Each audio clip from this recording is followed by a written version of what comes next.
Hello guys, हम सभी लोग फिर से मिल रहे हैं और अच्छा लग रहा है। बहुत समय बाद मिल रहे हैं। क्या बताऊँ, थोड़ा सा तबीयत भी ठीक नहीं है पर और बीच में इतनी सारी गर्मी पड़ गई और फिर इतना दिक्कतें हुई तो इस वजह से वीडियोस नहीं आ पाए। और इस बीच में कोई एग्ज़ाम भी जल्दी नहीं लगा था तो मैंने सोचा चलो कोई बात नहीं, अब आगे जाके जब एग्ज़ाम्स लगे हुए हैं तो उनके बेस पर भी हम लोग PYQ क्वेश्चंस लेकर के आएंगे। फिलहाल अब थोड़ा सा ना एक रिदमिक पैटर्न को फॉलो करते हैं। तो आज हम लोग करेंगे एज रिलेटेड क्वेश्चंस। तो एज रिलेटेड क्वेश्चंस कैसे करना है बेसिक तरीके से समझेंगे, कोई शॉर्ट ट्रिक वगैरह मारने की कोशिश नहीं करेंगे। और ये क्लास ना उन लोगों के लिए बिल्कुल नहीं है जो 5-6 सालों से अपने आप को जमा पा रहे हैं अच्छे से। तो भैया वो लोग अपना बढ़िया तरह, बहुत सारी क्लासेस हैं यूट्यूब पर, वो लोग वो कर सकते हैं वहाँ पर, क्योंकि इससे आपका समय ख़राब होगा।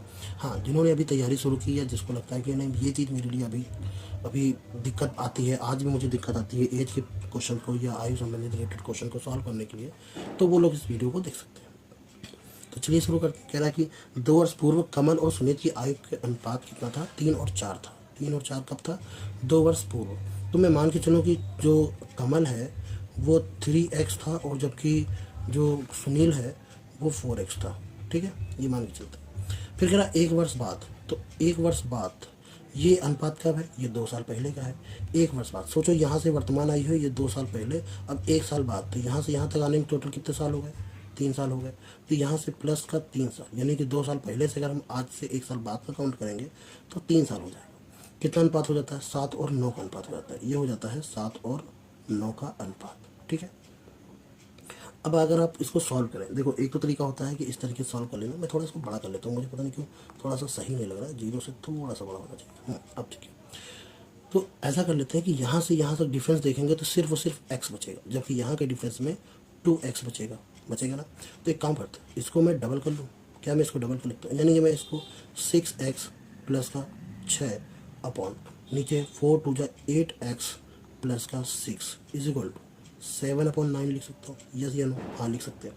तो यहाँ से यहाँ इसको घटाओगे तो कितना आ जाएगा? 2x। जबकि यहाँ से यहाँ घटाओगे तो सिर्फ 2 है, तो इसको भी x बना लेते हैं। ऐसा क्यों किया? ये समझा रहे, इसलिए आपको लग रहा होगा शायद कठिन जाता है, पर ऐसा नहीं है। अब चाहे ऊपर वाले को देख लीजिए चाहे नीचे वाले को देख लीजिए, यानी कि चाहे आप 6x plus 6 is equal to 7x को कंपेयर करोगे, ये उधर जाएगा तो x की वैल्यू कितनी आ जाएगी? 7 में से 6 जाएगा तो सिर्फ x बचेगा, जबकि 6 आ जाएगी। x की वैल्यू 6 आने का मतलब ये है कि 6 त्रिक 18 और 6 चौको 24। 2 साल पहले ये 18 साल के थे, ये 24 साल के थे। तो वर्तमान में आयु इनकी अभी 20 और इनकी 26 होगी। ठीक है, तो कह रहा अब से 10 वर्ष बाद कमल की आयु, तो ऊपर की है ना कमल की आयु, तो 10 वर्ष बाद कमल की आयु कितनी होगी ये भी देख लेते हैं। तो इस 20 में हम 10 ऐड कर देंगे तो कितना हो जाएगा? 30 वर्ष। तो आज से 10 वर्ष बाद कमल की आयु 30 वर्ष होगी। क्लियर हुआ? नेक्स्ट देखते हैं जरा। नेक्स्ट में कह रहा है कि कविता की आयु 40 वर्ष है।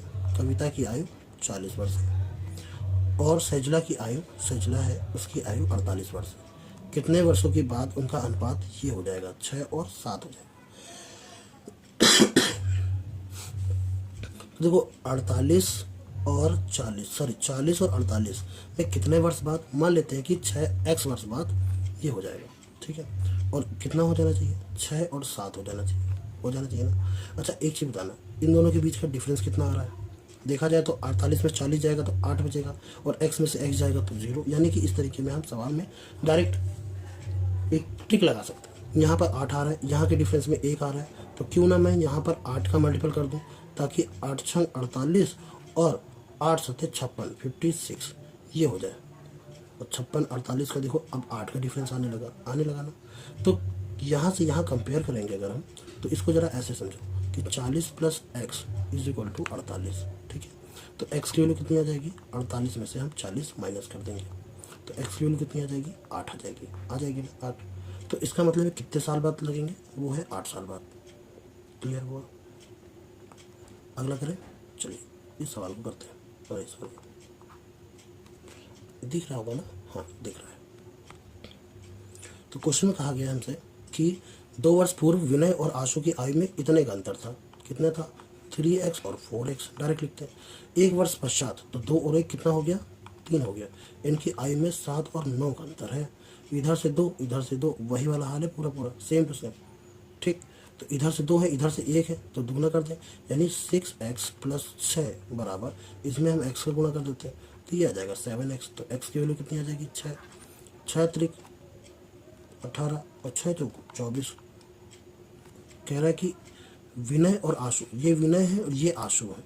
आपसे पूछा क्या है, अच्छा ये 2 साल पहले की अनुपात है, प्रेजेंट टाइम पर ये कितने साल के होंगे, ये 20 साल के होंगे, ये 26 साल के होंगे। कह रहा है आशु की वर्तमान आयु कितनी है, आशु की वर्तमान आयु 26 साल है। क्लियर। आगे देखते हैं। एक आदमी अपने बेटे से 24 साल बड़ा है, सन और फादर।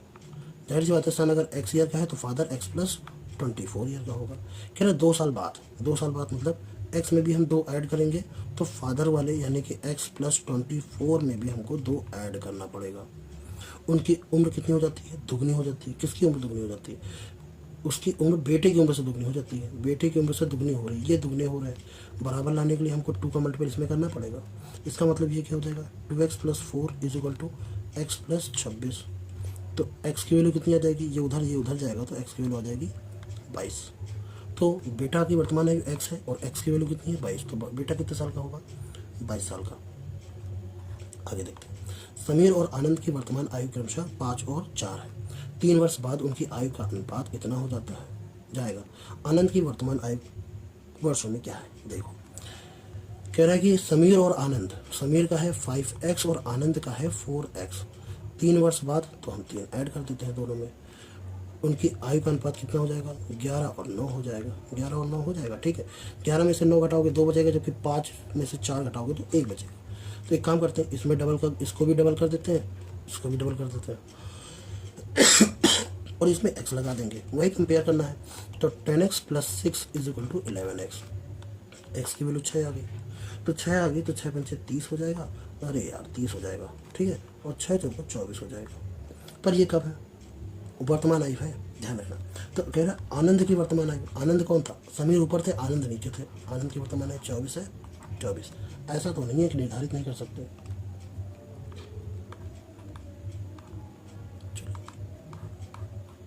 हाँ, इस सवाल को देखते हैं कि एक परिवार में पिता माता की औसत आयु 35 है। तो फादर और मदर मिल जाते हैं तो उनकी औसत आयु तो ऐसे ही बनती है 2।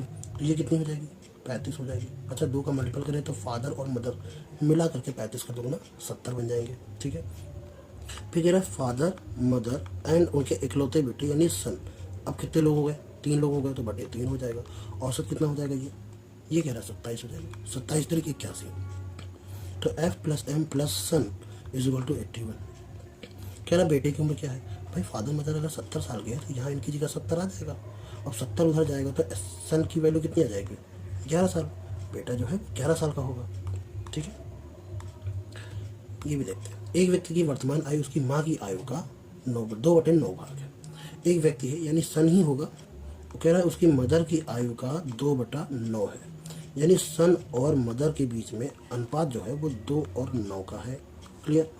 10 वर्ष बाद लगा दूं 2x/9x। 10 वर्ष बाद यानी इसमें भी 10 और जोड़ेंगे, इसमें भी 10 जोड़ेंगे। कह रहा वह अपनी माँ की आयु का यानी सन अपनी माँ की आयु का, मदर की आयु का 4/11 हो जाएगा। फिर वही बात है कि सन और मदर के बीच में 4 और 11 का अनुपात हो जाएगा। पर ये कब होगा, जब 10 साल हम ऐड कर देंगे। तो ऐड करने के बाद इसकी उम्र 4 और 11 के रेशियो में डिवाइड होगी, ठीक है। अभी देखा जाए तो यहाँ पर हमारे पास 7 आ रहा है, यहाँ पर भी हमारे पास 7 आ रहा है। सिर्फ हमको x लगाने की जरूरत है। तो ये वैल्यू इसके बराबर है, तो 4x में से 2x जाएगा तो सिर्फ 2x बचेगा इज इक्वल टू 10। तो x की वैल्यू कितनी आ जाएगी, 5। जब 5 आ ही जाएगी तो 5 दूनी 10 और 9 करना 45, यही है ना। तो कह रहा है कि 15 वर्ष बाद आयु कितनी होगी माँ की आयु, तो अभी 45 साल है, 15 साल बाद कितनी होगी, 60 साल की मम्मी हो जाएंगी। ऑप्शन नंबर डी सही है। आगे देखते हैं। पति पत्नी और बच्चे की औसत आयु, यानी कि अगर हम बात करें तो फादर मदर और सन तीनों है तो 3, इनका औसत कितना है 22 है। एग्जाम में ऐसे काटेंगे 22 का सम कितना हो जाएगा तीनों का 66, ठीक है।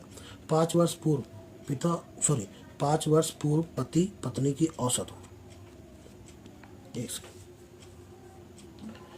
रहा है 5 वर्ष पूर्व। अच्छा 5 वर्ष पूर्व मतलब फादर की भी 5 माइनस कर दो और 5 माइनस कर दो, और पत्नी यानी कि मदर की भी आप 5 माइनस कर दो, ठीक। उनकी उम्र में औसत तो है तो 2 ही लोग, टोटल 10 माइनस हो जाएंगे और वो कितनी होगी 26 हो जाएगी।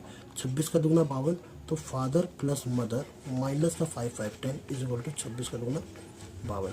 तो फादर और मदर मिला करके ये उधर जाएगा तो 62 हो जाएगा। जाहिर सी बात है, अगर फादर और मदर मिला करके 62 62 है, तो 62 में हम कितना ऐड करें 66 होता है, तो सन कितने साल का होगा, 4 ईयर का होगा। तो बच्चे की वर्तमान आयु कितनी है, 4 वर्ष है। ओके, चलिए अगला करें कुछ। अरे यार रुक रहा है 1 सेकेंड जी। पी और क्यू की वर्तमान आयु का अनुपात इतना है। यदि देखो पी और क्यू यानी कि ये 5x है और ये 7x है, और पी कह रहा क्यू पी से, क्यू कौन है, क्यू है 7x, वो 5x से 4 वर्ष बड़ा है। तो इधर आकर के 2x की वैल्यू 4 तो x की वैल्यू 2 नहीं हो जाएगी। 2 हो जाने का मतलब है ये p जो होगा वो 10 साल का हो जाएगा, जबकि q जो होगा वो 14 साल का हो जाएगा। तो कह रहा 4 वर्ष बाद उनकी आयु का अनुपात कितना होगा। अभी अगर इतने हैं तो 4 वर्ष बाद ये 14 साल के हो जाएंगे, ये 18 साल के हो जाएंगे। अनुपात निकालना है, बटे कर लो। तो ये 2 से कट पाएगा, 7 और 9, यही अनुपात आएगा 7 और 9। ऑप्शन नंबर ए सही है। ठीक है, 2 वर्ष पहले ए बी सी की औसत कितना था, 24 था। भाई देखो ए बी सी का औसत, ए बी सी 2 वर्ष पहले, इसका -2 इसका -2 इसका -2, तो माइनस में 6 हो गया। ठीक, या बताओ मैं a -2 b -2 c -2 लिखूँ, अपॉन में 3 इज इक्वल टू वो कितना है 24। 24 का 3 गुना 72 हो जाएगा। ये a प्लस बी प्लस सी की वैल्यू 72 में से 6 जोड़ेंगे तो 78 यानी 78 हो जाएगा। 7 वर्ष पहले b और c का औसत अनुपात, 7 वर्ष पहले यानी b प्लस सी, 7 और 7 मिला करके 14, अपॉन में 2 मिला के कितना 25 था। अच्छा, 25 का दुगना 50 और b प्लस सी मिला करके कितना हो जाएगा, 50 में से 14 जाए जोड़ेंगे तो 64 हो जाएगा ना। तो b प्लस सी 64, अगर b प्लस सी की वैल्यू 64 है तो a की वैल्यू कितनी हो जाएगी, 78 में 64 माइनस कर दो तो 14 साल बचेंगे, वही होगी a की उम्र। ठीक है, अगला करें। चलिए ये करते हैं। कह रहा अनुज और दीपक की वर्तमान आयु का अनुपात कितना है, 7 और 4 है। तो एक का 7x है और एक का 4x। 10 वर्ष पश्चात, तो 10 वर्ष बाद ये 10 ऐड कर दिया, उनकी आयु का योग 4 और 3 हो जाएगा। अब एक चीज़ बताना, 4 और 3 अगर मैं इसमें x भी ऐड कर लूँ तो 4x में से 3x जाएगा तो सिर्फ x बचेगा, जबकि 7x में 4x जाएगा सिर्फ 3x बचेगा। इसमें x बचेगा, इसमें 3x बचेगा। तो क्यों ना मैं इसको 3 का गुणा कर लूँ। अगर इस पूरे में 3 का गुणा करना है ऊपर नीचे, तो ये हो जाएगा 12x और नीचे आ जाएगा 9x। इससे होगा क्या, इससे होगा ये कि अब हमारे पास वैल्यू कंपेयर कर सकते हैं। तो अब चाहे नीचे कंपेयर कर लो कि 9x is equal to 4x plus 10 है, उधर जाएगा 5x की वैल्यू 10 हो जाएगी, x की वैल्यू 5 2 10, सॉरी 5 लिख रहा था मैं, 5 2 10 हो जाएगी, यहाँ पर 2 आ जाएगा। तो मेरे ख्याल से अनुज और दीपक, मैं कलर चेंज कर लूँ, तो अनुज की वैल्यू कितनी हो जाएगी, 7 इंटू 2, 7 2 14, जबकि दीपक की उम्र कितनी हो जाएगी, 4 इंटू 2, तो 4 दूनी 8, 8 वर्ष हो जाएगी। दीपक की वर्तमान आयु कितनी है, 8 वर्ष है। ठीक है, ध्यान रखना 14 नहीं है, 14 भी आ सकती है बहुत लोगों की, बट 14 आंसर नहीं है। मनीष 80 वर्ष का है, राजू मनीष से, अच्छा मनीष कितने साल का है, 80 वर्ष का है। राजू मनीष से 10 वर्ष छोटा है, तो राजू 70 साल का हो जाएगा। और राकेश से 6 वर्ष बड़ा है। कौन, राकेश से 6 वर्ष बड़ा है राजू, या राजू RJ लिख देता हूँ। ठीक है, तो 6 इसमें से माइनस कर दो, यानी कि वो 64 साल का होगा राकेश। ठीक, राकेश का सबसे छोटा भाई ब्रजेश है और वह उससे 8 साल छोटा है। हम ब्रजेश की बात करेंगे तो ये इससे 8 साल छोटा है, 8 कम करेंगे तो कितना आ जाएगा 56। मनीष और ब्रजेश की आयु के बीच का अंतर कितना है, मनीष और ब्रजेश के बीच की आयु का अंतर, तो 80 में से आपको 56 माइनस करने, तो यहाँ से 4 आ जाएगा, यहाँ से 2 आ जाएगा, 24। कहाँ गया ऑप्शन, ऑप्शन नंबर बी सही है। ठीक है,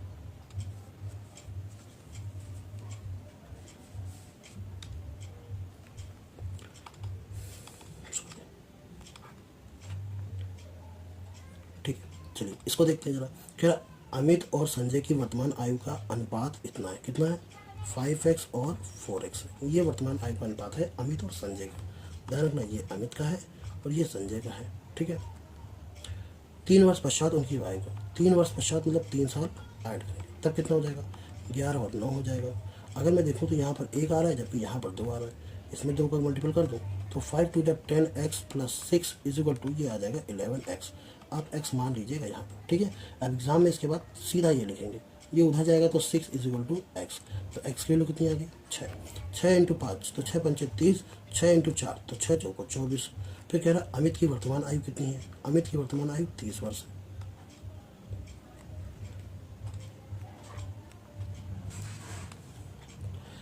चौदह नंबर देखते हैं कि 5 वर्ष पहले P की आयु Q से 3 गुनी थी।